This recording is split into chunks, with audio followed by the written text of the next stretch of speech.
Live షోకి తిరిగి స్వాగతం. ఈ అతిథుల పరిచయం. శ్రీ సత్యమూర్తి గారు బీజేపీ రాష్ట్ర ప్రధాన కార్యదర్శి, శ్రీ రామచంద్రారెడ్డి గారు కాంగ్రెస్ పార్టీ అధికార ప్రతినిధి, డాక్టర్ రాకేష్ కుమార్ గారు టీఆర్ఎస్ నేత, Telangana technological services corporation chairman, Shri Sudhakar Reddy గారు Ponnavolu advocate, YSR Congress party legal cell chairman, Shri Lokesh Reddy గారు సామాజిక కార్యకర్త, కుకట్పల్లి నుంచి ప్రత్యక్ష ప్రసారం ద్వారా మనకి అందుబాటులోకి వచ్చే అవకాశం ఉంది, వస్తారు. ఆయన మొత్తం దీనికి అంతటికి ఈ డేటా చోరీ కేసుని బయటపెట్టి సంచలనం సృష్టించిన లోకేష్ రెడ్డిపై ఏపీ పోలీసులు దౌర్జన్యానికి కూడా దిగే పరిస్థితి రావటం కానీ, ఈ తాజా ఏకంగా బ్యాంకు ఖాతాలు సైతం ప్రైవేటు వ్యక్తులకి, ప్రైవేట్ సంస్థకి ఇచ్చేటువంటి పరిస్థితి ఆంధ్రప్రదేశ్లో రావటం, ఆ కేసు బయటికి రాగానే ఏపీ పోలీసులు హడావుడిగా ఒక కేసు పెట్టి ఇక్కడికి హడావుడిగా లోకేష్ రెడ్డిపై దౌర్జన్యం చేసే విధంగా వ్యవహరించడం, అసలు ఈ వ్యవస్థలు ఎడిపోతూ ఉన్నాయి. మరోవైపు ఓట్లను తొలగించిన మాట వాస్తవమే, తప్పుడు అప్లికేషన్లు వచ్చిన మాట వాస్తవమేనంటూ ఏకంగా ఎన్నికల ముఖ్యాధికారి ద్వివేదినే వెల్లడించి 45 కేసులు పెట్టినట్లు, వేల సంఖ్యలో అప్లికేషన్లు సడన్గా వచ్చినట్లుగా కూడా చెప్పడం ద్వారా వైఎస్ఆర్ కాంగ్రెస్ కానీ లేదా సామాజిక కార్యకర్తలు కానీ చేస్తున్న వాదన వాస్తవం అని తేలింది. మరోవైపు ఈ పరిణామాల నేపథ్యంలో తెలుగుదేశం మీడియా కానీ, తెలుగుదేశం వారు కానీ ఇదంతా వైఎస్ఆర్ కాంగ్రెస్ వాళ్ళే ఇట్లా అప్లికేషన్లు పెడుతున్నారంటూ తాజాగా కొత్త పల్లవి అందుకున్నారు. ఏది వాస్తవం, ఏది అవాస్తవం? ముందుగా అసలు ఈ తాజా పరిణామాలపై సుధాకర్ రెడ్డి గారు ఏం చెప్తారో విందాం. ఈ చంద్రబాబు అండ్ కో ఓడిపోతామని చాలా ముందరగానే తెలుసండి వాళ్ళకి. 2016 నుంచే వారికి తోడైనటువంటి లోకేష్ ఆయన కుమారుడు లోకేష్, వీళ్ళు గత 1-2 సంవత్సరాల నుంచి చాలా తీవ్రమైన ప్రయత్నం చేశారు. వాళ్ళు 2 pronged స్ట్రాటజీ, 2 కోణాల్లో వాళ్ళు ప్రయోగించారు. ఒకటి, వాళ్ళ ఒక 15% బోగస్ ఓట్లు ఆంధ్ర రాష్ట్ర ఓటర్ లిస్టులో చేర్పించారు. ప్లస్ వైఎస్ఆర్ కాంగ్రెస్ పార్టీ వాళ్ళు ఒక యాప్ ఇచ్చి గ్రామాల్లో పంపిస్తున్నారండి. గవర్నమెంట్ కూడా సర్వే చేసింది. ఆ సర్వే చేసినటువంటి ప్రశ్నలు మనం చూస్తే ఆ ఓటు ఎవరికి పడద్దు అనేది చాలా సులభంగా అర్థం చేసుకోవచ్చు. చంద్రబాబు అంటే ఇష్టం, ఈ పథకాలు అంటే ఇష్టం. ఆ విధంగా మొత్తం డేటాని ప్రభుత్వం సేకరించినటువంటి పరిస్థితిలో ఆ డేటా పెట్టుకొని వైఎస్ఆర్ కాంగ్రెస్ పార్టీకి ప్రాస్పెక్టివ్ ఓటర్స్ని, వాళ్ళ సానుభూతి పనులను తీసేయడం ఒక స్ట్రాటజీ. తర్వాత కొన్ని బోగస్ ఓట్లు చేర్పించుకోవాలని 2 స్ట్రాటజీతో వాళ్ళు తెలుగుదేశం పార్టీ, చంద్రబాబు నాయుడు, ముఖ్యంగా లోకేష్ సహకారం, వాళ్ళ యొక్క మిత్రుల సహకారంతో ముందరపోయినటువంటి నేపథ్యం. ఇది మా నాయకుడు మన జగన్మోహన్ రెడ్డి గారు గమనించి మమ్మల్ని అందరినీ పిలిచి, ఇది ఈ విధంగా ఆంధ్ర రాష్ట్ర ఓటర్స్ లిస్ట్ ఇంత బోగస్గా మనకి అర్థమవుతుంది, వైఎస్ఆర్ కాంగ్రెస్ పార్టీ సానుభూతి పరుల ఓట్లు తీసేసే పరిస్థితుంది, మీరు ఒక టీమ్గా ఫామ్ అయ్యి ఒక టీంని ఫామ్ చేసి రీసెర్చ్ చేయమని మాకు ఆదేశించడం జరిగింది. ఆ రీసెర్చ్ నేపథ్యంలో లోకేష్ రెడ్డి టెక్నికల్ వింగ్, రాజ్ వెంకట్ గారు కూడా చాలా ముఖ్య పాత్ర పోషించి మేమంతా కలిసి ఏం చేసామంటే ఒక 52 lakhs and odd voters list bogus ఉన్నాయని డిఫరెంట్ 10 సినారియోస్కి డివైడ్ చేసి మేము హైకోర్టు దృష్టి, ఫస్ట్ మా నాయకుడు చీఫ్ ఎలక్షన్ కమిషన్ దృష్టికి తీసుకుపోయాడు, తర్వాత ఆంధ్ర రాష్ట్ర ఎలక్షన్ కమిషన్ దృష్టికి తీసుకుపోయినాం. దాని కొనసాగింపుగా మేము నవంబర్లో హైకోర్టులో పిల్ వేయడం కూడా జరిగింది. ఓకే, ఎంత దుర్మార్గంగా ఓటర్స్ లిస్ట్ ఉందంటే ఆ 10 సినారియోస్ చెప్తే నిజంగా భయంకరమైనటువంటి సత్యం అది. 1 సంవత్సరం baby, female baby, married, Nellore urban కాన్స్టిట్యుయెన్సీలో ఓటర్గా ఉందండి. 2018 సంవత్సరాల వయసు గలవాడు కూడా ఓటర్ ఉన్నాడు. ఈ విధంగా తప్పుడు తనిఖీలు ఎందుకు ఈ విధంగా దొల్లి అంటే వాళ్ళకు ఒక ఫిగర్ ఇచ్చారు, 15% ఒక 50-60 లక్షల ఓట్లు చేర్పించమని. So left, right and centre వాళ్ళకు కూర్చున్నటువంటి ఎంప్లాయీస్ కానీ వాళ్ళకి పనిచేసే వ్యక్తులు అంటే 2 ఆస్పెక్ట్స్ ఇక్కడ. ఒకటి బోగస్ ఓట్లు తొలగించడం, చేర్పించడం. 2 మీ వైఎస్ఆర్ కాంగ్రెస్ పార్టీకి సింపథైజర్ ఓటేసేది వాళ్ళు డేటా తీసుకున్నారు. చాలా సమగ్రంగా ఈ 2 సంవత్సరాలు ప్రభుత్వం చేసినటువంటి పని అది. ప్రభుత్వ పథకాలు లబ్ధిదారులు ఎవరు అనే విషయం మీద ప్రతి గ్రామం తిరిగి ప్రభుత్వ యంత్రాంగంతోనే, ప్రభుత్వ ఖర్చుతోనే ఈ డేటా సేకరించారు. ఈ డేటాని పెట్టుకొని బోగస్ ఓట్లు ఒక పక్క చేర్పించుకుంటూ వైఎస్ఆర్ కాంగ్రెస్ పార్టీ ఓటర్ను తొలగించే కార్యక్రమం 2 కార్యక్రమాలు. ఇవన్నీ ఒక ఎత్తు అయితే ప్రైవేట్ సంస్థకు అప్పచెప్పడం అనేది పెద్ద నేరం కదా. మీకు గుర్తుందో లేదో, తెలంగాణ ప్రభుత్వం ఈ సర్వే చేస్తున్నప్పుడు బ్యాంక్ ఖాతాలు అడిగితే మా బోటాళ్ళంతా చాలా గట్టిగా వ్యతిరేకించాం. బ్యాంక్ ఖాతాలతో మీకే ఆధార్ కార్డు కానీ విచిత్రంగా బ్యాంక్ ఖాతాలు కూడా ఇక్కడ బ్యాంక్ ఖాతాలు, ఆధార్ కార్డు, వాడి ఫోటో, వాడి యొక్క నైజం మొత్తం సేకరించినటువంటి ఆంధ్ర రాష్ట్ర ప్రభుత్వం ఇది వాళ్ళు ప్రైవేట్ వ్యక్తుల చేతిలో పెట్టింది.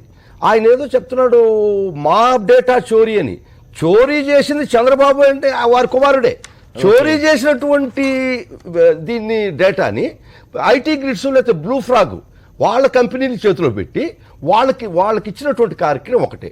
సో డేటా టోటల్గా దొంగిలించబడ్డటువంటి డేటా వాళ్ళ చేతిలో పెట్టి ప్రభుత్వం దగ్గర ఉండాల్సిన డేటా ప్రైవేట్ సంస్థలకు ఇచ్చి ఆ డేటాను అనుసరించి ఫామ్ 7 ఎన్మాస్గా బ్లాక్గా ఫామ్ 7 డిజిటల్తో ఇవ్వడం. ఇప్పుడు తెలుగుదేశం మీడియా వాళ్ళు సడన్ గా మీరే చేయించారని ప్రచారం చేస్తున్నారండి. మరి ఇప్పుడు అది కూడా బయటపడుద్ది. ఏ కంప్యూటర్ నుంచి పోయింది, ఎక్కడి నుంచి పోయింది కూడా అది చాలా త్వరగా బయటపడుద్ది. అది అందుకని చంద్రబాబు అక్కసు ఈ ఇన్వెస్టిగేట్ చేసి ఇక్కడ తెలంగాణలో ఎందుకు కేసు ఇచ్చారంటే చాలా వాళ్ళు తెలియక అడుగుతున్నారా, మంత్రులు తెలిసి మాట్లాడుతున్నారా, మంత్రులు అర్హురా వాళ్ళు అడుగుతుండా. జ్యూరిస్డిక్షన్ ఆఫ్ అఫెన్స్ ఎక్కడ జరిగిందండి? హైదరాబాద్ లో. అది కారణం. హైదరాబాద్ లో ఆ సంస్థ ఉండేది హైదరాబాద్ లో ఐటీ గ్రిడ్స్. సో అందుకని మీరు కంప్లైంట్ చేశారు. ఇది ఎక్కడ అఫెన్స్ జరిగింది? జ్యూరిస్డిక్షన్ పాయింట్ హైదరాబాద్ లో జరిగింది. అందుకని మేము తెలంగాణలో ఇక్కడ బాంబేలో పోయి కేసు ఇస్తామా? అదేదో విచిత్రంగా మొహం ఏపీలో ఇస్తే పాపం పోలీసులు అన్ని కేసులు ఒక కేసు ఏందండి అక్కడ అది పక్కన పెడదాం. తెలంగాణలో హైదరాబాద్ లో అఫెన్స్ జరిగితే హైదరాబాద్ పోలీస్ స్టేషన్ జ్యూరిస్డిక్షన్కి వస్తుందా, లేదు ఆంధ్ర పోలీస్కి వస్తుందా? అది కూడా తెలియక మంత్రులు మాట్లాడుతున్నాడు, ముఖ్యమంత్రి మాట్లాడుతున్నాడు, నాకు అర్థం కాలే. సరే, ముఖ్యంగా అండి నిన్న 200 మంది పోలీస్ని ఆంధ్రప్రదేశ్ నుంచి పంపి 200 మంది 200 మంది వచ్చి ఇన్సూరెన్స్ ఐటీ గ్రిడ్స్ కూడా వాల్ కట్టి తెలంగాణ పోలీసులు కూడా ఆటంకపరిచారు లోపలికి పోనీయకుండా. అంత దూరం ప్రయత్నిస్తున్నారంటే మీకు దొంగిలింపబడ్డ డేటా ఐటీ గ్రిడ్స్ లో ఉంది. అది ఎట్టొచ్చింది అని బయటపడద్దని అక్కడికి ఇక్కడ పెద్ద చాలా ఇబ్బంది అవుతుంది. డేటా చోరీ అనేది పెద్ద అంతర్జాతీయ నేరం. అంతర్జాతీయ డేటా చోరీ అని మాట్లాడకండి. డేటా ఇవ్వబడ్డది, ట్రాన్స్ఫర్ చేయబడ్డది. చోరీ కాదు, డైరెక్ట్ గా ఇవ్వబడ్డది. మీరు రాంగ్ కాన్సెప్ట్ లోకి పోకండి. గవర్నమెంట్ వారు ఇచ్చేసిన గవర్నమెంట్ దగ్గర ఉన్న డేటా మొత్తం ట్రాన్స్ఫర్ చేయబడ్డది. నెక్స్ట్ వచ్చేసి ఇక్కడ 1 మినిట్ ఒకటి మిస్ అవుతున్నారు. ఏంటంటే సేవామిత్ర అనే యాప్ ద్వారా ఈరోజు ఆంధ్రప్రదేశ్ ప్రజలు లేకపోతే వైఎస్ఆర్సీపీ కార్యకర్తలు కాదు, అక్కడ ఆంధ్రప్రదేశ్ లో ఉన్న టీడీపీ కార్యకర్తల డేటా కూడా అది వాళ్ళకి మీకు అర్థం కావట్లేదు. అక్కడ ఆ కార్యకర్త ఉన్నా గానీ ఆయన పర్సనల్ డీటెయిల్స్ పార్టీకి ఎందుకు? ఇప్పుడు రిజిస్ట్రేషన్స్, బ్యాంక్ అకౌంట్ ట్రాన్స్ఫర్స్, అవన్నీ కూడా డాటా స్టోర్ చేసి పెట్టారని కదా. ఇప్పుడు అవన్నీ బయటపడితే టీడీపీలో అల్లకల్లోలం అవుతుంది. టీడీపీ కూడా నష్టమేనా? టీడీపీ వాళ్ళకి కూడా ఇప్పుడు డేటా మొత్తం ఎవరి దగ్గర ఉంది? టీడీపీ పార్టీ ఆఫీస్ లో ఉన్నది. టీడీపీ పార్టీ ఆఫీస్ లో ఉండాల్సిన డేటా, సేవామిత్ర డేటా మొత్తం కూడా ఐటీ గ్రిడ్ దగ్గరను. అంటే నెక్స్ట్ వచ్చేసి ఇంతకు ముందు జగన్మోహన్ రెడ్డి గారు ప్రతిపక్ష నాయకుడుగా ఉన్నప్పుడు ఒక దాని మీద అంటే అసెంబ్లీలోనే నెట్ ఇండియా అని చెప్పేసి ఒకటి ఫైబర్ గ్రిడ్ లో పెద్ద అవినీతి కుంభకోణం జరిగింది, 60,000 కోట్ల కుంభకోణం అని చెప్పేసి జరిగింది. ఇవన్నీ కూడా ఒకటే పేరు మీద ఒకటే దగ్గర ఉన్నటువంటి కంపెనీలు ఇవన్నీ. ఈ కంపెనీలన్నీ కూడా ఒక దగ్గర ఉన్నాయి. అయితే ఇప్పుడు మనం ఇక్కడ సమస్య ఏంటంటే మీరు అంటున్నట్టు దయచేసి దాని దొంగతనం అనకండి, కాదు కావాలని డేటా డైరెక్ట్ గా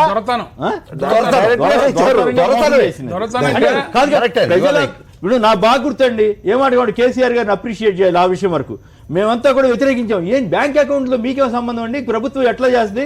మా ప్రత్యర్థులో లేకపోతే మాకు నచ్చని వాళ్ళు తీసుకెళ్ళి ఆ బ్యాంక్ అకౌంట్ మిస్యూజ్ చేస్తే మీరు ఏం చేస్తారని అడిగితే ఆయన క్లాత్ తీయించేశాడు.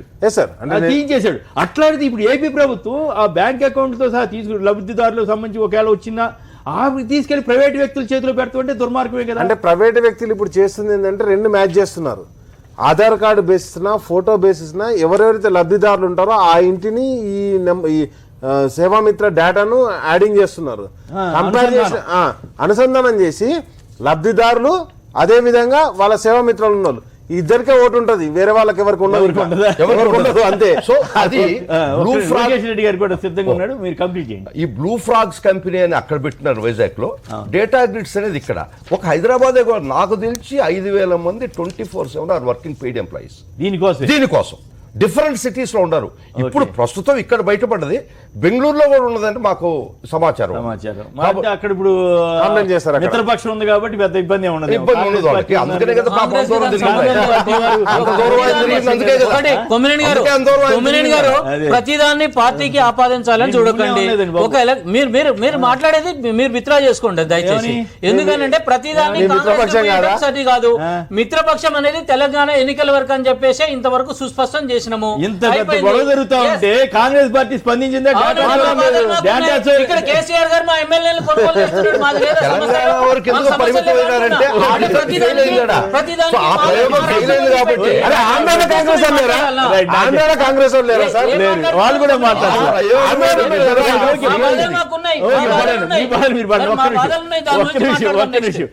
సత్యమూర్తి గారు మీరు ఒక్క మాట మాట్లాడిన తర్వాత వారి దగ్గరికి కూడా వెళ్దాం. మీకేమన్నా సమాచారం? వెంకటేశ్వర్లు గారు గుంటూరు నుంచి చెప్పండి. డేటా చోరీ, బ్యాంకు ఆంధ్ర ప్రజలు బ్యాంకు ఖాతాలు సైతం ప్రైవేట్ వ్యక్తుల చేతుల్లోకి వెళ్ళిపోయాయని తాజాగా చెప్తున్నారు. ఇది ఎంతవరకు మంచి పరిణామం? ఇలాంటి ప్రభుత్వాలని, ఇలాంటి వ్యక్తుల స్వేచ్ఛను హరించే ప్రభుత్వాలని మనం సమర్థించాలా? మనం సమర్థించకూడదండి. ఇలాంటివి చాలా జరుగుతున్నాయి. ఒక గుంటూరు డిస్టిక్ లో ఒక్కొక్క మండలానికి వచ్చి కనీసం 4,000 5,000 దొంగ ఓట్లు ఉండే ఎత్తు కానొస్తుందండి. ఓకే, ఒక్కొక్క డిస్టిక్ లో ఇలా జరుగుతుందంటే ఇంకా దేశం వైడ్, మన రాష్ట్రం వైడ్ అయితే ఇంకా ఎన్ని జరుగుతాయో ఒకటి ఆలోచించాలి. అవును, మన పెద్దలు చాలా చర్య తీసుకొని దొంగ ఓట్ల మీద చూడాలి. 15 సంవత్సరాలు నిమిషంలో కూడా 18 రాగానే ఎంటర్ చేసే వాళ్ళు టీడీపీ తరఫున చాలా అవగాహన వస్తున్నాయండి. ఒక్కొక్క గ్రామానికి వచ్చి వైఎస్ఆర్సీపీ అంటే 18 సంవత్సరాలు డిస్కషన్ చేస్తున్నారు. అయితే జనాలు వస్తే ఆగోలే కానీ నేను ధర్మాన ప్రసాద్ గారు చాలా ఆసక్తికరంగా మాట్లాడాడు. ఆయన నియోజకవర్గంలో 7,500 ఓట్లు గల్లంతైని అంట. గల్లంత అయితే ఇప్పుడు మేము చేసామంటున్నారు కదా, చర్య తీసుకోండి. మీరే కదా గవర్నమెంట్ ఉంది, మేము కనుక నిజంగా చేస్తుంటే తీసుకోండి, మీకు అంత చేత కాదా అని ఆయన డైరెక్ట్గా అడుగుతున్నాడు. ఇప్పుడు తెలుగుదేశం వాళ్ళు సడన్గా ఈ వైఖరి తీసుకున్నారు. మీరేమంటారు అసలు ఈ పరిణామాల మీద? ఇప్పుడు ఇక్కడ మనం ఒకటి చూడాలండి. బేసికల్గా ప్రభుత్వం దగ్గర ఉండేటువంటి డేటాని ఏదైతే ఐటీ గ్రిడ్స్ ఉందో, ఐటీ గ్రిడ్స్ అనేటువంటి సంస్థ ప్రభుత్వానికి కూడా సర్వీసెస్ ఇస్తుంది. Conflict of interest. ఎందుకంటే ఈ కాన్ఫ్లిక్ట్ ఆఫ్ ఇంట్రెస్ట్ తెలుగుదేశం పార్టీకి ఒకటే సేవ చేస్తే ఎవరికి అభ్యంతరం లేదండి. ఒకటి. రెండో అభ్యంతరం ఏంటంటే కలర్ ఫోటోతో ఉన్నటువంటి ఓటర్ లిస్టులు ఏ రాజకీయ పార్టీకి కూడా అందుబాటులో ఉండవు. బ్లాక్ అండ్ వైట్లో ప్రతి గుర్తింపు పొందినటువంటి రాజకీయ పార్టీకి కూడా ఒక సెట్ కేంద్ర ఎలక్షన్ కమిషన్ ద్వారా అందజేయబడుతుంది. అది కూడా హార్డ్ కాపీ. కానీ ఇక్కడ సాఫ్ట్ కాపీ ఉన్నటువంటి కలర్ ఫోటోని మరి ఇది అదే చెప్పేది, ఇది ప్రభుత్వం వాళ్ళకి ఇచ్చింది.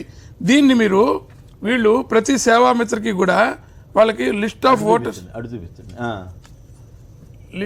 ఓటర్స్ అని చెప్పేసి ప్రతి సేవామిత్ర అతనికి కూడా ఈ యొక్క లిస్ట్ ఇచ్చారు. ఇప్పుడు మాకు తెలిసిన లెక్కల ప్రకారం 7,20,000 మంది సేవామిత్రులు ఇక్కడ పనిచేస్తున్నారు ఆంధ్రప్రదేశ్. అంతమందికి కూడా వీళ్ళు ఈ యొక్క ట్యాబ్లు ఇవ్వడం జరిగింది. వాళ్ళకి జీతాలు ఇస్తారా? వాళ్ళకి జీతాలు 5,000 పార్టీ పరంగా కావచ్చు, ప్రభుత్వ పరంగా మీకు చెప్తానండి. ప్రభుత్వ పరంగా ఇప్పుడు ఎలాగో చెప్తాను నేను మీకు. కార్పొరేషన్ల పేరుతో నాకు ఐవైఆర్ కృష్ణారావు గారు చెప్పారు, బ్రాహ్మణ్ కార్పొరేషన్ లో కొంతమంది వాలంటీర్లుగా పెట్టుకుంటే వాళ్ళకి ఏదో ఆన్రోరియం ఇచ్చేటువంటి పరిస్థితి ఉంది. వాళ్ళందరినీ కూడా ఇటువంటి పార్టీకి వర్క్ చేయమని చెప్తే దాన్ని వ్యతిరేకించాడు ఆయన. సో ఇలా అన్ని కార్పొరేషన్లు, ఇప్పుడు ఎన్ని కార్పొరేషన్లు పెడుతున్నారు అంటే దొడ్డిదారిన వీళ్ళందరికీ కూడా ప్రభుత్వ సొమ్మునిచ్చి ఈ ట్యాబులు ఎక్కడి నుంచి వచ్చినాయి వీళ్ళందరికీ ఇన్ని లక్షల ట్యాబులు ఇది పెట్టుకుని వీళ్ళకి ఒక ఈ యాప్ డెవలప్ చేసి కలర్ ఫోటో అనేది ఎవరికి కూడా ఒక ఎలక్షన్ కమిషన్ కి తప్ప ఎవరికి యాక్సెస్ ఉండదు. కాబట్టి ఎలక్షన్ కమిషన్ కూడా ఇందులో ముద్దాయి. ఐటీ గ్రిడ్ కి యాక్సెస్ ఉంది. ఇది ఇల్లీగల్. ఒకటి. రెండోది ఆధార్ డేటా ఇవన్నీ ఇవ్వటం. ఇప్పుడు బెనిఫిషియరీ ఇందాక బ్యాంక్ ఖాతాలు అన్నారు. బ్యాంక్ ఖాతాలు అంటే బ్యాంక్ ఖాతాల్లో ఏదైతే ఎంత డబ్బు పడిందో ఆ వివరాలను ఇప్పుడు వాళ్ళు ఓటర్ దగ్గరికి వెళ్ళి ఇదిగో నీకు ఇంత లబ్ధి వచ్చింది చెప్పేటప్పటికి వాళ్ళు ప్రభుత్వం నుంచి వచ్చారని వాళ్ళు అనుకుంటారు. వాళ్ళకి కనుక ఇన్ఫర్మేషన్ ఇవ్వకపోతే వాళ్ళు మనకి లబ్ధిదారులుగా కట్ చేసే అవకాశం ఉందని కూడా భయపడతారు. కాబట్టి ఈ రకంగా ఓటర్లు భయభ్రాంతులను చేసి ఇదిగో నీకు ఇంత డబ్బు వచ్చింది ఈ అకౌంట్ లో పడింది అని చెప్పడం ద్వారా వాళ్ళని పార్టీతో అనుసంధానం చేయటం. ప్రతి ఒక్క సేవామిత్రకి కూడా ఒక 50 ఓట్లు చొప్పున ఇచ్చి వీళ్ళు ఈ రకంగా వాళ్ళు ఏ పార్టీకి వేస్తారు అక్కడ తెలిసిపోతుంది. వైఎస్ఆర్ పార్టీయా, బీజేపీయా, కాంగ్రెస్ ఇవి ఈ రకమైనటువంటి డేటా అంతా కూడా అతను ఏ పార్టీ ఇప్పుడు దీని మీద ఏం చేస్తుంది సెంట్రల్ ఎలక్షన్ కమిషన్ ఖచ్చితంగా కేంద్ర ప్రభుత్వం కానీ ఏమి అంత ఏమైనా ధైర్యం చేయగలరా? ఏపీ ప్రభుత్వం జోలికి వచ్చే ధైర్యం చేయగలరా? ఖచ్చితంగా అండి. ఎలక్షన్ కమిషన్ దీని మీద చట్టపరమైనటువంటి చర్య తీసుకోవాలి. ఎందుకంటే వీళ్ళు ఇక్కడ ఏ పార్టీ చూడండి, ఇక్కడ కలర్ ఓటర్ తీసుకుని వీళ్ళు ఏ పార్టీ, ఇది యాప్ లో ఉన్నటువంటి ఒక స్క్రీన్, ఇది ఆ స్క్రీన్ లో ఇది ఏ పార్టీకి మీరు ఓటేస్తారు అని కూడా అడుగుతున్నారు. వాళ్ళు చెప్పకపోయినా సరే వాళ్ళ యొక్క అక్కడ ఒకవేళ వైఎస్ఆర్ ఫోటోనో లేకపోతే నరేంద్ర మోడీ గారి ఫోటోనో లేకపోతే ఇందిరాగాంధీ ఫోటో ఇవన్నీ చూసి వీళ్ళు కూడా కొన్ని గెస్ట్ చేసుకుని వాళ్ళు ఇక్కడ రాస్తారు. సో దీన్ని బట్టి ఇంకొక విషయం నేను చెప్తున్నాను, ఇక్కడ మీకు ఓట్ల తొలగింపు గురించి చెప్తాను. మీకు మేము ఒక కేస్ స్టడీ చేసాం ఇక్కడ విజయవాడలో. మీకు విజయవాడలో కేస్ స్టడీ చేస్తే 2014లో 7,74,324 ఓట్లు ఉన్నాయి. 2014 అసెంబ్లీ ఎలక్షన్ అప్పుడు. 2018 ఎండ్లో మేము చూస్తే 5,70,000 ఓట్లు, అంటే 2 లక్షల ఓట్లు పైగా తొలగించబడ్డాయి. ఇక్కడేమో ఎలక్షన్ అప్పుడు ఏం చెప్పారు ఎలక్షన్ కమిషనర్ గారు, ఇక్కడి నుంచి మైగ్రేట్ అయిపోయారు అని చెప్పారు. యాక్చువల్ గా అర్బనైజేషన్ ఎక్కువైంది. ఇప్పుడు విజయవాడ ఎప్పుడైతే రాజధానిగా అవతరించిందో ఎక్కువ జనం వచ్చారు, ఓట్లు పెరగాల్సింది పోయి తగ్గినాయి. ఇప్పుడు ఇందాక వీరు చెప్పినట్టుగా మనకి 50 లక్షల ఓట్ల పైన బోగస్ ఓట్లు అంటున్నారు. అంటే ఎన్ని లక్షల ఓట్లు తీసేసి కొన్ని బోగస్ ఓట్లు వేసి, బోగస్ ఓట్లు ఎట్లా చేస్తున్నారండి? మొత్తం నాకు అర్థమవుతుంది, ఏపీలో ఓటర్ల జాబితా అంతా గందరగోళం చేసి దీన్ని మేము ద్వివేది గారు కూడా ఇచ్చాం ఈ లిస్ట్ అంతా కూడా. Prime minister central election commission representative కూడా ఇచ్చామండి. ఢిల్లీ నుంచి ఒక ఎలక్షన్ కమిషన్ రిప్రజెంటేటివ్ వచ్చారు. చెప్తున్నా మీకు ఇదంతా కూడా దీన్ని ఇన్వెస్టిగేట్ చేయాలి డీప్ గా. 45 కేసులే పెట్టారంట. రైట్, ఒక్క నిమిషం. ఇక లోకేష్ చంద్రశేఖర్ గారు హైదరాబాద్ నుంచి. చంద్రశేఖర్ గారు నమస్కారం, మాట్లాడండి. నమస్కారం సార్. ఇప్పుడు ఆ డిస్కషన్ నేను చూస్తున్నాను టీవీలో. చెప్పండి దయచేసి. అసలు బేసిక్ ప్రిన్సిపల్ ఏంటంటే, నాకు శ్రీకాకుళంలో అసెట్స్ ఉన్నాయండి. ఆ అసెట్స్ గురించి క్రిమినల్ కేసు ఫైల్ చేయాలనుకున్నాను. నేను ప్రాక్టీసింగ్ అమరావతిలో చేస్తున్నాను. అమరావతిలో షూట్ వేయాలా కాకపోతే శ్రీకాకుళం వేయాలా? బేసిక్ ప్రిన్సిపల్స్ తెలియవండి వీళ్ళకి. మినిస్టర్స్ కూడా బేసిక్ ప్రిన్సిపల్స్ తెలియకుండా మాట్లాడితే వాళ్ళు పిచ్చోలే, జనాలు పిచ్చోలు అనుకుంటున్నారా? అది కరెక్ట్. అది ఇంకోటి ఏంటంటే స్ట్రాటజీ ఏంటంటే, అది నిజం అబద్ధంతో సంబంధం లేకుండా మనం చెప్పదలుచుకున్న అబద్ధం చెప్పేయటం, అంతే. జనం నమ్మేవాళ్ళు ఒక బాధ్యతాయుతమైనటువంటి ఒక కాన్స్టిట్యూషనల్ పోస్ట్ ఉన్నటువంటి చీఫ్ మినిస్టర్స్ ఇంత డెలిబరేట్ గా అబద్ధాలు ఆడుతున్నారంటే ప్రజలేం పిచ్చోలనుకుంటున్నారా? మరి పిచ్చోళ్ళు కాదు, గెలుస్తారు, రేపు ఓడిపోతారు. కరెక్ట్. రాజ్యాంగ విలువలు కొంతన్నా పాటించాల్సిన అవసరం అయితే ఉంది. ఇక లోకేష్ రెడ్డి గారి దగ్గరికి వెళ్దాం. లోకేష్ రెడ్డి గారు మొత్తం హీరో ఆఫ్ ది ఇష్యూ లాగా మీరు మారారు. ఎట్లా అసలు మీకు ఈ రకమైనటువంటి పరిస్థితి ఎందుకు వచ్చింది? మీరు పోలీస్ కేసు పెట్టాలన్న ఆలోచనలోకి ఎందుకు వెళ్ళారు? మీ ద్వారా మొత్తం ఏపీ ప్రభుత్వంలో జరుగుతున్నటువంటి ఆ సమాచార థెఫ్ట్ అంటే మన రాకేష్ ఒప్పుకునేటట్లేడు. పూర్తిగా ప్రభుత్వ పరంగా ఇచ్చినటువంటి ప్రభుత్వ పరంగానే బదిలీ చేసి ఆంధ్ర ప్రజల వ్యక్తిగత వివరాలను, స్వేచ్ఛను ఒక ప్రైవేట్ సంస్థకే తాకట్టు పెట్టింది అనొచ్చా?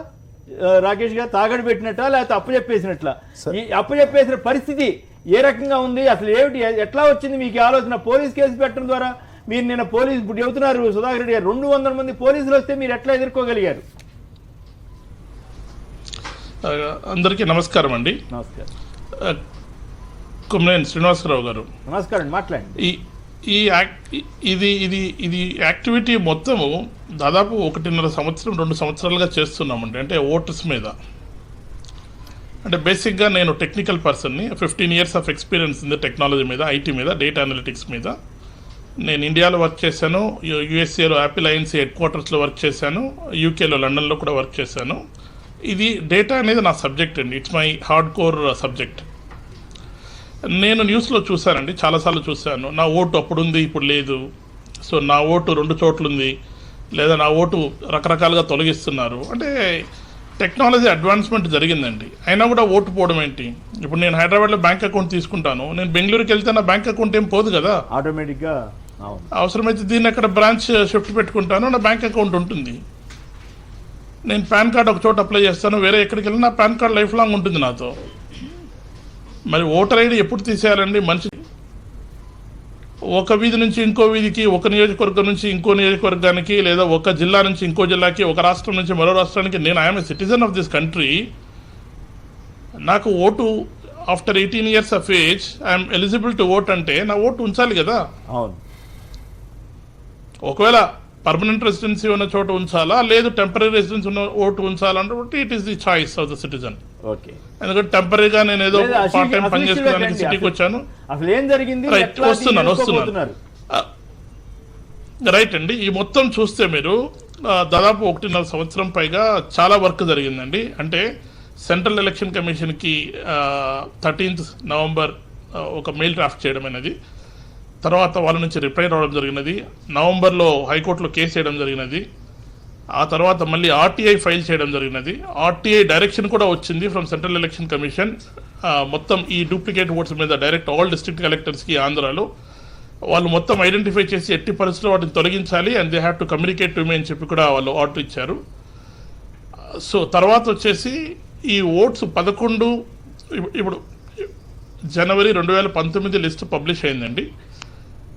అందులో చూస్తే దాని ముందు పబ్లిష్ అయినటువంటి ఓటర్ లిస్టు సెప్టెంబర్ 2018 అండి, 1st సెప్టెంబర్ 2018. అంటే 1వ తేదీ సెప్టెంబర్ 2018 ఓటర్ లిస్టులో ఉన్న ఒక పేరు 11 జనవరి 2019 4 నెలల గ్యాప్లో లేదనమాట.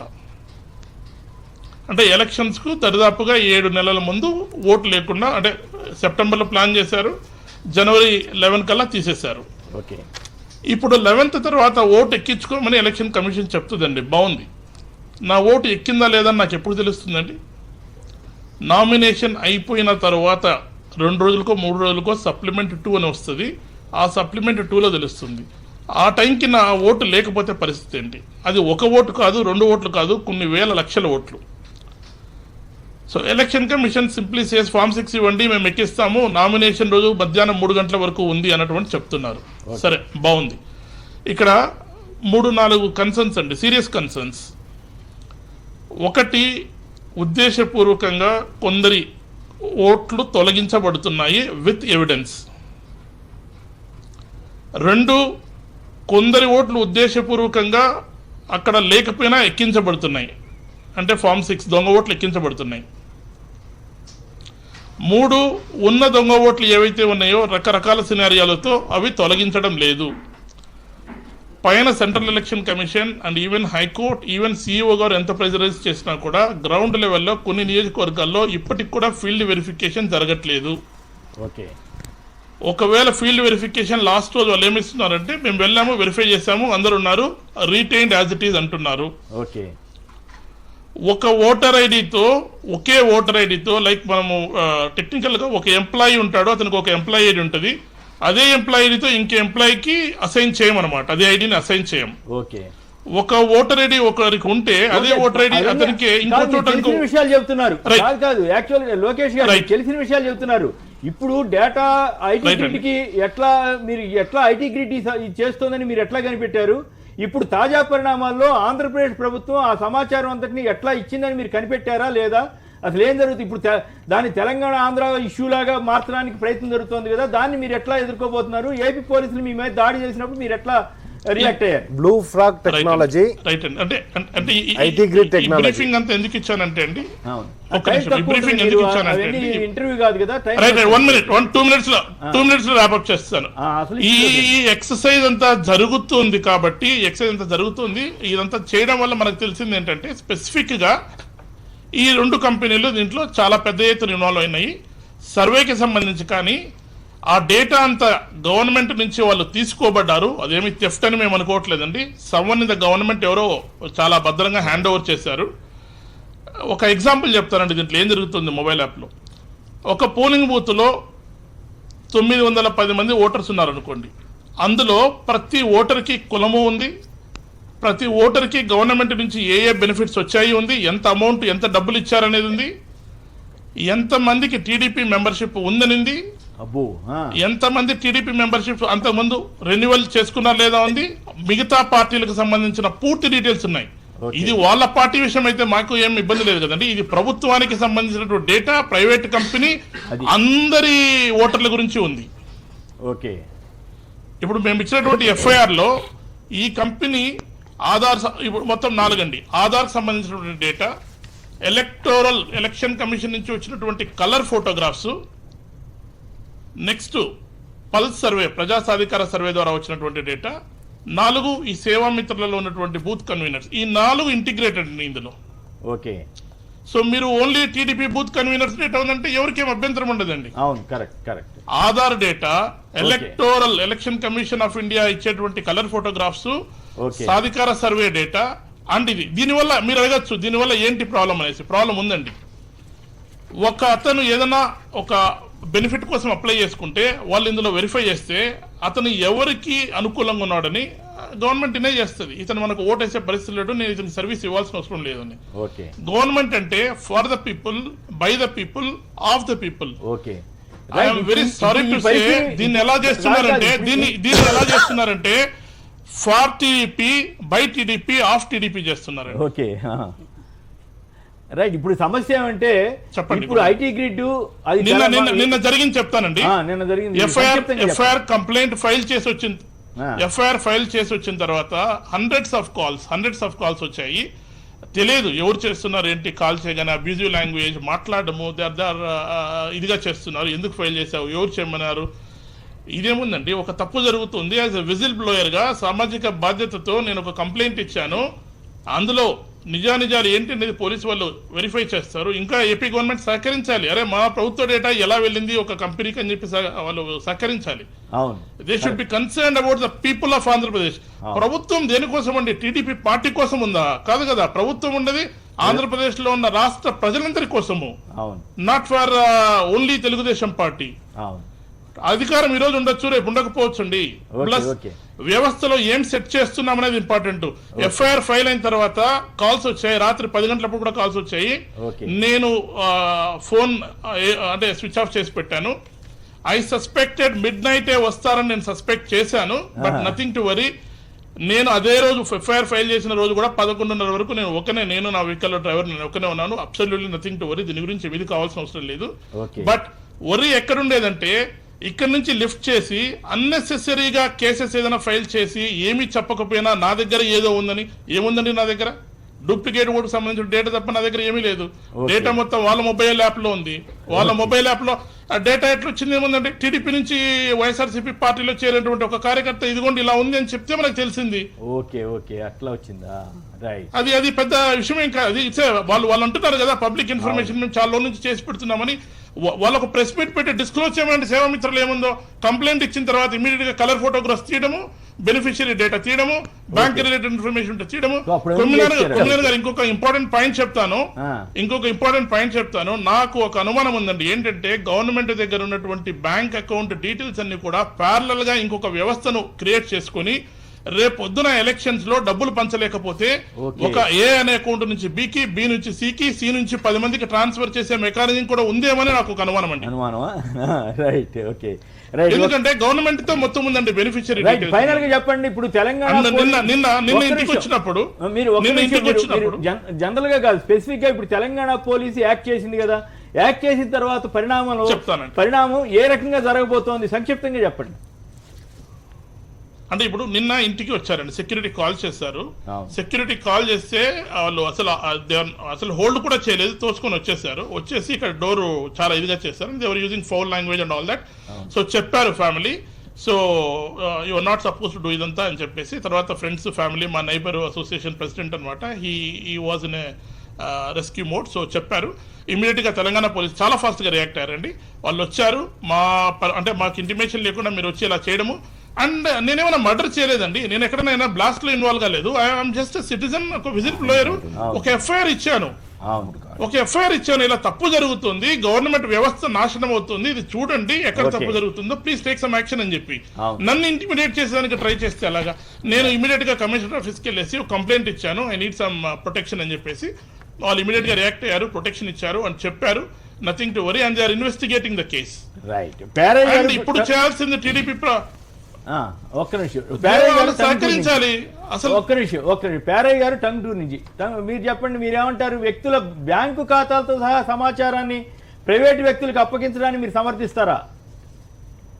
సార్ నేను ఫోన్ చేద్దామని ట్రై చేస్తున్నాను సార్. మీకు వచ్చింది కదా మాట్లాడండి సార్. నిన్న మా పిల్లలు చెప్పారు, నాన్న నీది అమ్మది 2 ఓట్లు ఎగిరిపోయినాయి అని చెప్పారు సార్ నిన్ననే. ఆ తర్వాత నేను అసలు నేను ఈ ఇసుక మీద వాటి మీద వాళ్ళ మీద కేసులు పెట్టా సార్, తెలుగుదేశం మీద. అందుకని తీయించేశారా? గొడవ లేదు. అందుకని తీసే నాకు ఈ వైఎస్ఆర్ పార్టీ వాళ్ళు వచ్చి నేను లేనప్పుడు మా డోర్ కి అదేదో రాజశేఖర రెడ్డి గారిది ఫోటో అంటించిపోయారు, స్టిక్కరు. అది చూసినట్టుగా ఉంది. అవి మొత్తం 3 పిల్లలు అయితే 2 పిల్లలు ఉన్నాయంట. ఒక అమ్మాయిది నాది నా భార్య 3 తీసేశారంట. అట్లా అయిపోయింది ఆంధ్రప్రదేశ్ రాజ్యం. ఆంధ్రప్రదేశ్ రాజ్యం ప్రభుత్వం అట్లా చేసిందంటే పోలీసు వ్యవస్థ కూడా ఇట్లా అయిపోతే ఏం చేయాలి? ఎట్లా ఇప్పుడు దీన్ని ఎట్లా ఎదుర్కోబోతోంది తెలంగాణ ప్రభుత్వం? ఏం కదా సార్, యాక్చువల్గా అంటే తెలంగాణ ప్రభుత్వం ఏదైతే కాంప్లైంట్ వచ్చిందో, ఇప్పుడు ఫర్ సపోజ్ జయరాం మర్డర్ జరిగింది సార్, విజయవాడలో అంటే ఆంధ్రప్రదేశ్లో బాడీ దొరికింది, కానీ మర్డర్ జరిగింది తెలంగాణలో అని చెప్పేసి ఆ కేసు తెలంగాణకు ట్రాన్స్ఫర్ అయిపోయింది. ఇప్పుడు కంపెనీ ఎక్కడ ఉంది? తెలంగాణలో ఉంది. కాబట్టి ఇక్కడ కేసు ఫైల్ చేసింది ఇక్కడ తెలంగాణలో, కాబట్టి తెలంగాణ పోలీస్ ఎంక్వైరీ చేస్తుంది. ఇక్కడ ఒక చెప్పింది మర్డర్ జరిగింది తెలుగుదేశం లాజిక్ ప్రకారం. అయితే ఇక్కడ జరిగింది అదే సార్. అయితే ఇక్కడ జరుగుతుంది ఏంటంటే ఇంతకుముందు వాళ్ళు చెప్పినట్టుగా ఆల్రెడీ ఏవైతే ఓటర్ లిస్టు ఇవన్నీ ఉన్నాయో ఇప్పుడు జాగ్రత్త పడాల్సింది వైఎస్ఆర్సీపీ, కాంగ్రెస్, బీజేపీ పార్టీలు, ఆంధ్రప్రదేశ్లో ఉన్న పార్టీలు. వాళ్ళు చేయాల్సింది ఏంటంటే గ్రామాన్ని సర్వే చేసుకొని, ఎందుకంటే ఇక్కడ సర్పంచ్ ఎలక్షన్లు పెట్టాం, సర్పంచ్ ఎలక్షన్లకు ముందే ఎవరెవరు ఓటర్ ఉండాలని చెప్పేసి మేము అంటే వాళ్ళే ఓటర్ లిస్ట్ తయారు చేసుకున్నారు. అక్కడ కూడా అక్కడ వైఎస్ఆర్సీపీ కావచ్చు, కాంగ్రెస్ కావచ్చు, బీజేపీ కావచ్చు, అన్ని పార్టీలు కూడా గ్రామాల్లో వాళ్ళ ఓటర్లు ఎక్కడ ఉన్నారని చూసుకోవాలి. ఇవన్నీ ఒక అంశం అయితే, ఇక్కడ ఏవైతే 2 కంపెనీలు ఉన్నాయో, 2 కంపెనీల నుంచి మనకి ఇప్పుడు ఆల్రెడీ మీడియాలో కూడా వచ్చేసినాయో, బ్లూ ఫ్లాగ్ ఒకటి, ఐటీ గ్రిడ్ ఒకటి, ఇవి 2 కాకుండా అంతకుముందు నెట్ ఇండియా అనే ఇంకోటి. ఈ 3 కంపెనీలకు సంబంధించిన డేటా ఎక్కడి నుంచి వచ్చింది, ఎవరు ఇచ్చారు? అండ్ నెక్స్ట్ ఎవరికంటే సుప్రీంకోర్టు చెప్పిన తీర్పు ప్రకారం ప్రభుత్వ డేటా ఎవరితో కూడా పంచుకోవద్దు, అది ఆధార్ డేటా కానీ ఏ డేటా కానీ. ఈ అన్ని డేటాలు ప్రైవేట్ కంపెనీలకు ఎలా పోయినాయి? అండ్ నెక్స్ట్ వాళ్ళు ఎక్స్పెక్ట్ సరే ఎవరు సస్పెక్ట్ చేస్తున్నది పక్కన పెడితే, ఈరోజు ఆయన కంప్లైంట్ చేసిన తర్వాత వాళ్ళకు అంటే వాళ్ళు ఏదైతే ఉన్నదో వాళ్ళ ఎంప్లాయీస్ అందరినీ తీసుకురావడం జరిగింది. హైకోర్టులో ఏదో పిటిషన్ వేశారు, వాళ్ళందరినీ చూపెట్టమని అంటున్నారు. మనం అంటుంది ఏంటంటే అసలు డేటా ఎక్కడి నుంచి వచ్చిందో కంపెనీ ఎందుకు చెప్పదు?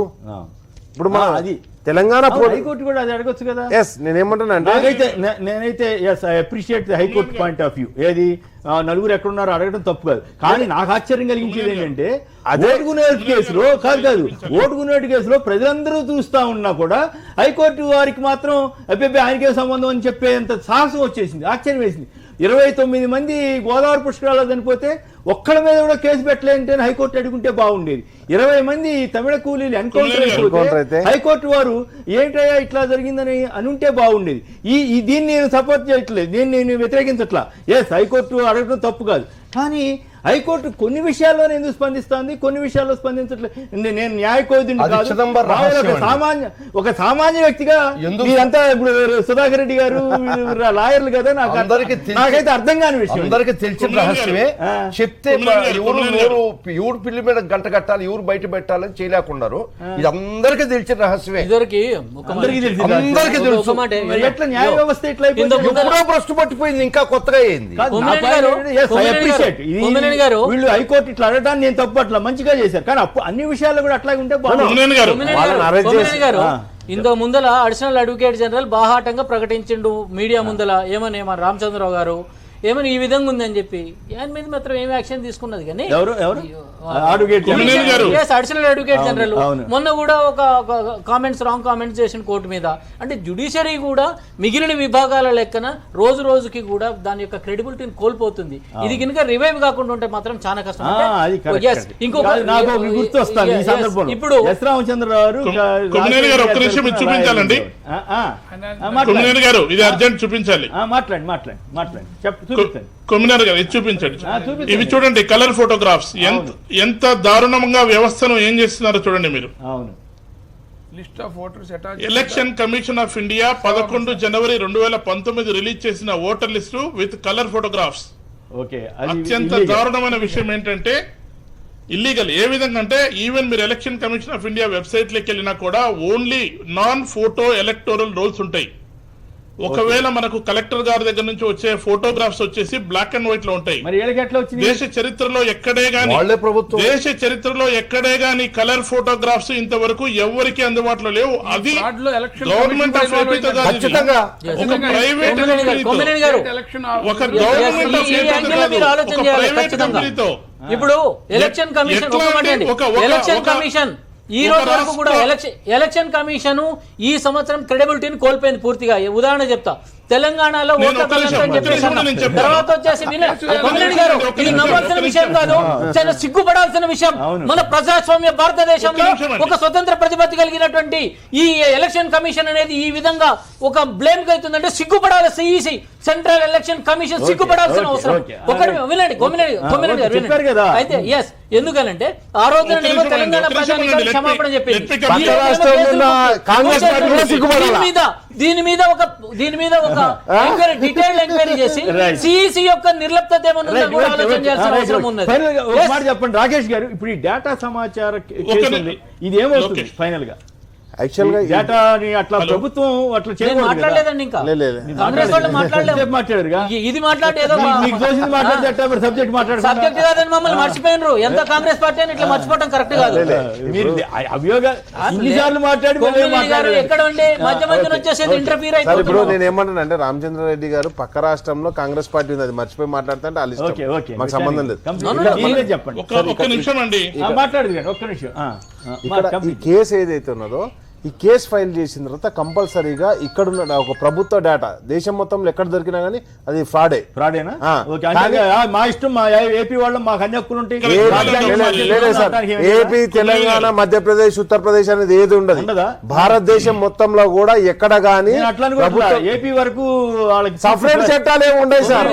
ఆయన కూడా కావాల్సినవి. ఓకే. నేను ఏమంటున్నా అంటే ఇప్పుడు ఏమవుద్ది కేసు? సార్ కేసు ఏమైందంటే ఇప్పుడు కేసు ఫైల్ అయిన తర్వాత మనం ఏదైతే ఎలక్షన్ కమిషన్ కావచ్చు, ఇప్పుడు హైకోర్టు కావచ్చు, సబ్మిట్ చేయడం జరుగుతుంది. సబ్మిట్ చేసిన తర్వాత ఈ రోజు హైకోర్టు అడిగింది కదా, ఎందుకు వీళ్ళను అంటే వాళ్ళు నలుగురు కనిపించకుండా పోలేదండి, వాళ్ళైతే మాయమైపోయినారని చెప్తున్నారు. మాయమేం పోవడం కాదు, ఈ రోజు ఎవరైతే నలుగురు ఉన్నారో జరిగినటువంటి డేటా ఏ విధంగా మీకు ట్రాన్స్ఫర్ అయిందని చెప్పి ప్రశ్నిస్తున్నారు. అదే డేటా తీసుకుపోయి ఈ రోజు హైకోర్టు ముందర పెడతారు. హైకోర్టు ముందర పెట్టి హైకోర్టు కనుక ఈ డేటా ఎట్లా వచ్చిందని కనుక ప్రభుత్వాన్ని అడిగితే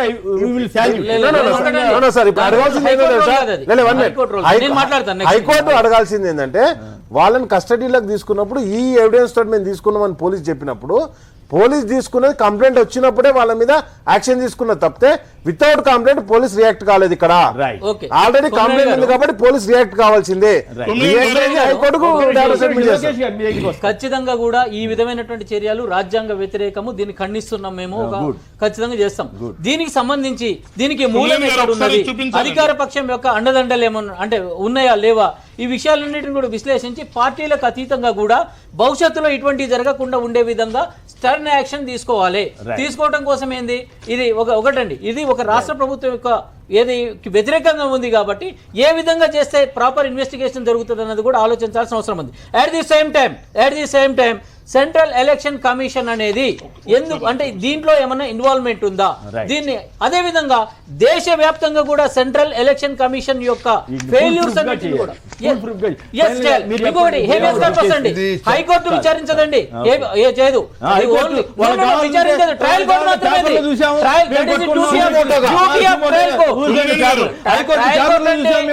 రోడ్డు బాగలేదు, డ్రైనేజ్ బాగలేదు,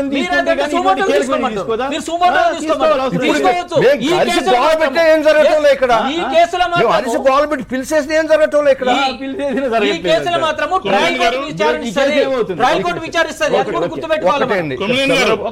చంద్రబాబు గారు ఇది రాష్ట్ర ప్రభుత్వాల మీద యుద్ధంగా చిత్రీకరిస్తున్నారు. నాకు చిన్నప్పుడు కథ గుర్తుకొస్తుంది. మా ఊర్లో ఒక చిల్లర దొంగ ఉండేవాడు, పక్క ఊర్లో కూడా పోయి దొంగతనాలు చేసుకొని మా ఊర్లో వచ్చి పడుకో ఉండేది. వాళ్ళు వచ్చి కొట్టబోయేది తెల్లారి వచ్చి, ఆ ఊరు వాళ్ళు వచ్చి మా ఊరి మీద యుద్ధం ఏంది అని మా చిల్లర దొంగ అడిగేది ఆ రోజు. అట్టే రెండో విషయం అండి, ఈ రోజు విజయ్ మాల్యా లండన్కి వెళ్ళిపోయి దాక్కున్నాడు ఇక్కడ నేరం చేసి. వీళ్ళు మన రాష్ట్ర కేంద్ర ప్రభుత్వం రప్పించాలని చెప్పి ఏదో రకరకాల ప్రయత్నం చేస్తుంది. ఇది బ్రిటిష్ మీద యుద్ధమా, ఇది బ్రిటిష్ సామ్రాజ్యం మీద యుద్ధమా?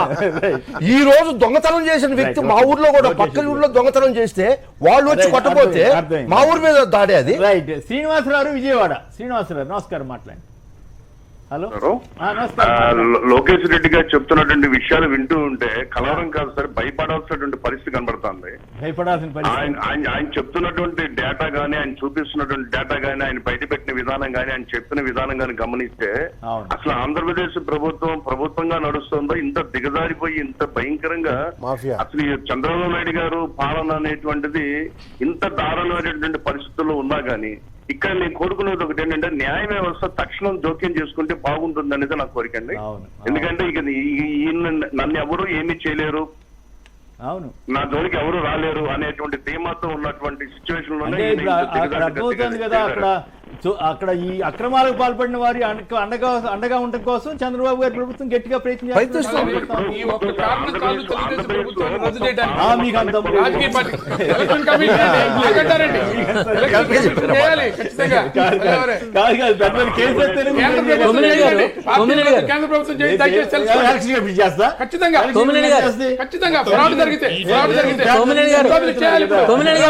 మా తెలంగాణ విషయం మా కాంగ్రెస్ కూడా చూడండి, మా ఎమ్మెల్యేలు ఇద్దరు తీసుకున్నారు, మా ఎమ్మెల్యేలు ఇద్దరిని కొనుగోలు చేశారండి.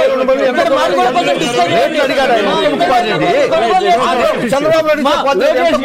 లోకేష్ గారు కొనుగోలు చేశారు, బడి బజార్లో కొనుగోలు చేయడం జరిగింది. ఫైనల్ గా చెప్పండి, ఫైనల్ గా మీరు చెప్పదలుచుకుని చెప్పండి, ఈ కేసు ఏమవుతుంది, ఎట్లా దీన్ని ఇక్కడ మీరు స్క్రీన్ మీద చూడండి ప్లీజ్. కొమ్మినేని గారు స్క్రీన్ మీద చూడండి, ఫ్యామిలీ డీటెయిల్స్, వాళ్ళకు రైతు రుణమాఫీ ఎంత అయింది, డ్వాక్రా డబ్బులు ఎంత ఇచ్చారు, మెప్మా రిలేటెడ్ ఎంత ఇచ్చారు, ఒకటి. ఇంకొకటి ఇక్కడ చూస్తే నేను పేర్లు చెప్పట్లేదండి, ఫ్యామిలీలో కుటుంబ సభ్యులు ఎంతమంది ఉన్నారు, ఓటర్లు ఎంతమంది ఉన్నారు, ఆ ఓటర్లలో ఎవరెవరికి ఏమేమి బెనిఫిట్ ఇచ్చాము. ఇంకా ఇక్కడ చూడండి, నెక్స్ట్ చూడండి, ఇందులో సంక్రాంతి కానుక, రంజాన్ కానుక, క్రిస్మస్ కానుక ఎవరెవరికి ఏ మెటీరియల్ ఇచ్చారు, అంటే రైస్ ఇచ్చారా లేకపోతే షుగర్ ఇచ్చారా, వేరే ఏమి ఇచ్చారు. తర్వాత అంటే కంటిన్యూస్ అన్నమాట, రేషన్ కార్డు, డ్వాక్రా, చంద్రన్న బీమా, దీనికి సంబంధించిన విషయాలు.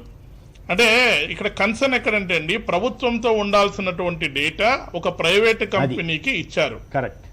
ఇది మిస్యూజ్ జరుగుతుంది అనేది నాకు ఇది సింపుల్ అండి. నాకు ఎలా వచ్చిందంటే, ఒక అందులో పనిచేసే పార్టీలో పనిచేసే వాళ్ళు మన పార్టీలో చేరిన తర్వాత ఇచ్చారు, దాన్ని చూసాము, చెప్పాము, నోటీస్ తీసుకొచ్చాము. ఇప్పుడు ఇది కరెక్టా కదా చెప్పాల్సింది ఆంధ్రప్రదేశ్ ప్రభుత్వం. ఆంధ్రప్రదేశ్ అసలు ఆశ్చర్యం ఏంటంటే, ఆంధ్రప్రదేశ్ ప్రభుత్వం ఇంటర్నల్ గా ఎంక్వైరీ చేసి మన డేటా బయటికి ఎలా వెళ్ళింది అంటే చేయరు, ఎందుకంటే వాళ్ళే తీసుకుని ఇచ్చారు కాబట్టి, పొలంలో పెట్టి తీసుకుని ఇచ్చారు కాబట్టి. అసలు కీలకమైంది. అవును, ఇప్పుడు దీని మీద కోర్టుకు వెళ్ళే అవకాశం లేదండి, ఇట్లా డేటా బయటకు వెళ్ళిందని మీరు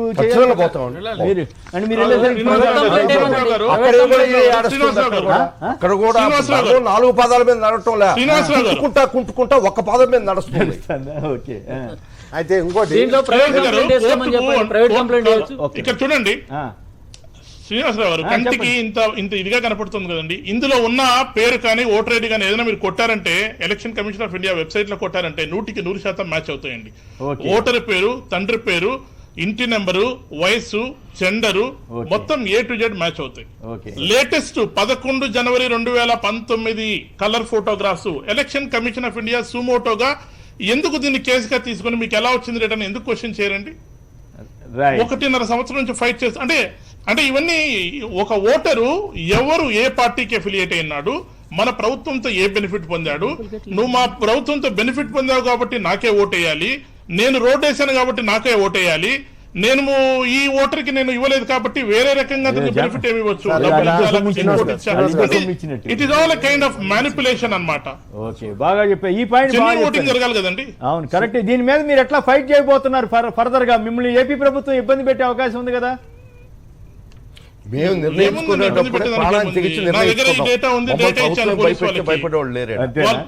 కాదండి, వాళ్ళు భయభ్రాంతులకు గురి చేస్తారు, ఫోన్లు చేస్తారు, అన్ఐడెంటిఫైడ్ పీపుల్ వస్తున్నారు, దట్స్ ఫైన్. ఐ మీన్ దీంట్లో ఇదేం లేదు కదా, ఇవేమి నాకేమి అంటే నేను టెక్నికల్ అని సాఫ్ట్వేర్ అని సాఫ్ట్ అని కాదనమాట. దాని గురించి ఆలోచించాల్సిన అవసరమే లేదండి. ఇది సైకలాజికల్ గా ఏదో గేమ్ ప్లాన్ చేస్తా, ఏముందండి గేమ్ ప్లాన్ చేస్తాను ఇంకోటి చేసేదానికి. ఒకవేళ నన్ను తీసుకెళ్లి పెడితే ఏమవుతుంది, నేను ఈ యాక్టివిటీ మీద ముందుకు ఫైట్ చేయకుండా హోల్డ్ చేసి పెట్టచ్చని వాళ్ళు ఉండొచ్చు. ఒక విజిల్ బ్లోయర్ గా, ఒక సోషల్ రెస్పాన్సిబిలిటీ తెలిసినటువంటి వ్యక్తిగా ఇంత ఇన్ఫర్మేషన్ ఇస్తే అన్ని వ్యవస్థలు కలిసి దీని మీద ఎంక్వైరీ చేసి ఎవరైతే తప్పు చేస్తే వాళ్ళని బాధ్యులు చేయాలి. నేను ఎఫ్ఐఆర్ ఇచ్చిన అంటే క్లైమ్ నేను ఎఫ్ఐఆర్ ఇచ్చినటువంటి ఫిర్యాదుదారుని ఇబ్బంది పెట్టాలని చూస్తే ఏమనండి, మేము ఇంకా చాలా తప్పులు చేస్తాం, మా దగ్గరికి ఎవరు రాకూడదు, మాకు మీద ఏ కంప్లైంట్లు పెట్టకూడదు. కరెక్ట్. ఎట్లా మాట్లాడతారు? ఈ పాయింట్లు బాగా చెప్పారు. రైట్. అయితే ఆల్రెడీ లోకేష్ గారు చెప్పినట్టుగా దీనికి ఎక్సర్సైజ్ 2012 సెప్టెంబర్ అన్నారు కదా, 18 సెప్టెంబర్ కంటే ముందే జరిగింది. ఒక 4 కాన్స్టిట్యున్సీలు, వెస్ట్ గోదావరిలో ఒక కాన్స్టిట్యున్సీ, కడపలో ఒక కాన్స్టిట్యున్సీ, నెల్లూరులో ఒక కాన్స్టిట్యున్సీ, గుంటూరులో ఒక కాన్స్టిట్యున్సీ తీసుకొని ఈ మొత్తం కూడా డేటా డిలీట్ చేయడం జరిగింది. ఆల్రెడీ ఎవరెవరైతే ఓటర్స్ అగైనెస్ట్ ఓటర్స్ ఉంటారో test drive already September before జరిగింది. మీరేం చేయలేదు. మాకేం సంబంధం సార్? కాదు సార్, ఇది కొత్త రాష్ట్రం సార్. మేము ఏమంటున్నామంటే డేటా మాకు ఇక్కడ కంప్లైంట్ వచ్చింది, క్రైమ్ ఇక్కడ జరుగుతుంది. నేను అడిగేది మీరు గవర్నమెంట్ లో ఉన్నప్పుడు ఇట్లా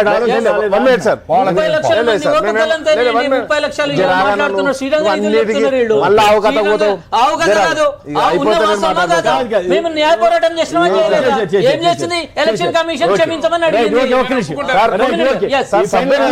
కాంగ్రెస్ ఎమ్మెల్యేలు వెళ్ళిపోతున్నారంటే ఏంటి కదా? కాంగ్రెస్ ఎమ్మెల్యేలు వెళ్ళిపోతున్నారు, అది కొనుగోలు చేశారు నడి బజార్ లో.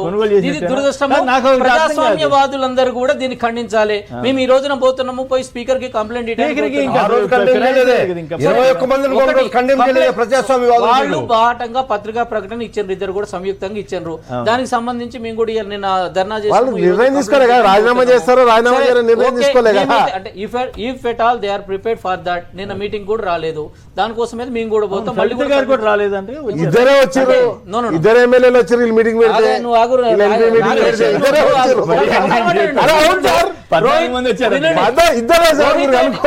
రోహిత్ రెడ్డి చెన్నై, ఉపేంద్ర రెడ్డి గారు ఆరోగ్యం బాగలేదు, అందరూ వచ్చిండ్రు. మీరు బురద చల్లటంలో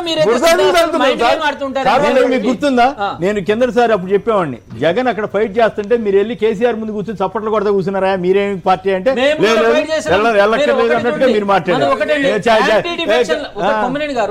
నేను గట్టిగా చెప్పేవాడినా లేదా? నేను గట్టిగా చెప్పేవాడినా లేదా?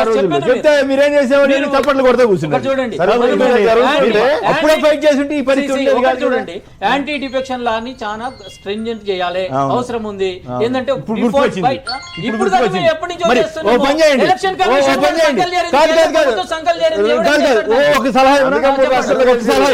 రాహుల్ గాంధీ గారికి ఒక మాట చెప్పండి, అయ్యా చంద్రబాబు గారు 23 మంది ఎమ్మెల్యేలు కొన్నాడు, దాంతో మనకు సావైపోయింది, ఇప్పుడు నేను ఇక్కడ కేసీఆర్ అనాలంటే మాకు ఇబ్బంది అయిపోతుంది, మీరేమో చంద్రబాబు పక్కన కూర్చోబెట్టుకుంటే మేము అడుగుతాము.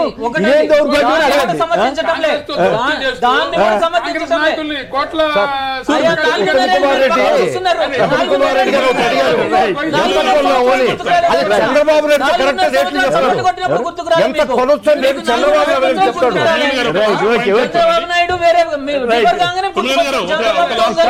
సలహా ఇస్తున్నాను, మీ ఇష్టం, మీ ఇష్టం. అంతేకాదు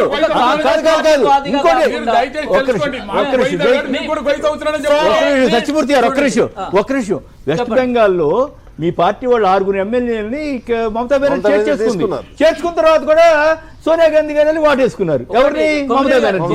మరి ముందే ఇది తప్ప నేనే సమర్థించిన ఇటువంటి ఏమి, అది వేరే విషయం.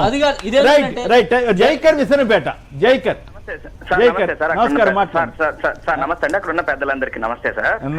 సార్, ఇప్పుడు లోకేష్ రెడ్డి గారు చెప్పినటువంటి అన్నిటికీ వాటన్నిటిలో నేను ఒక బాధితుండండి.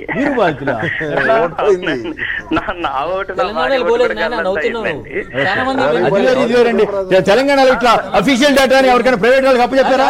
ఏం మాట్లాడతారు?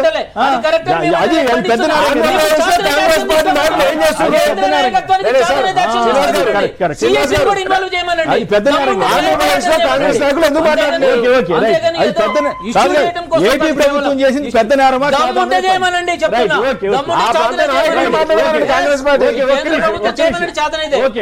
జైకర్ మాట్లాడండి. నేను రవిచంద్రారెడ్డి గారికి కూడా సమాధానం చెప్తానండి, ఒక్క నిమిషం సార్. రామచంద్రారెడ్డి గారు, నా వివరాలు కార్పొరేషన్ లో ఉండి ఎస్సీ కార్పొరేషన్ కి నేను లోన్ కోసం పోతే మా ఈడీ గారు కనీసం నన్ను ఇంటర్వ్యూ చేయకుండా వెనక్కి పంపించేశారండి. నువ్వు మేధావయ్యా, నీకెందుకు, నువ్వు ఏదో ఒకటి చూసుకో అని వెనక్కి పంపించారండి. కనీసం ఇంటర్వ్యూ చేయలేదు సార్. అంటే ఈ సమాచారం ఆధారంగా నువ్వు పార్టీ వాడివి కాదని డిక్లేర్ చేశారు. అవునండి, దుర్మార్గంగా అట్లా ఎందుకంటే చేయటం. వెరీ ఫ్రీక్వెంట్ గా సాక్షిలో మాట్లాడుతుంటాను కాబట్టి ఆయన ఆ మాట అని ఉంటారని నేను ఇప్పుడు అనుకుంటున్నానండి. మన ఓకే. లోకేష్ దానికి దీనికి ఏం సంబంధం? ఆ? Sir let me finish. Sakshi paper వేసుకున్నారని తీసేస్తారు మరి. కంప్లీట్ చేయండి. రామచంద్రారెడ్డి గారు కంప్లీట్ చేయండి. రామచంద్రారెడ్డి గారు ఇందాక నుంచి అంటున్నారు కదండి, Yes. తెలుగుదేశం పార్టీ ఫస్ట్ నుంచి తెలుగుదేశం పార్టీ వైఎస్ఆర్